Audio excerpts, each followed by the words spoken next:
Chegou a quenda do alumnado de primeiro e segundo, co seu poema Ao mal tempo, boa cara.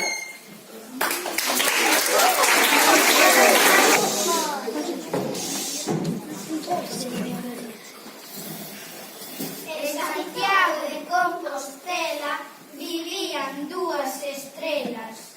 Coral e Maruxa se chamaban e polas rúas sempre andaban.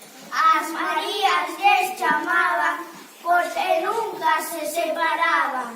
Tiñamos unha vida complicada, pero mal tempo, boa cara.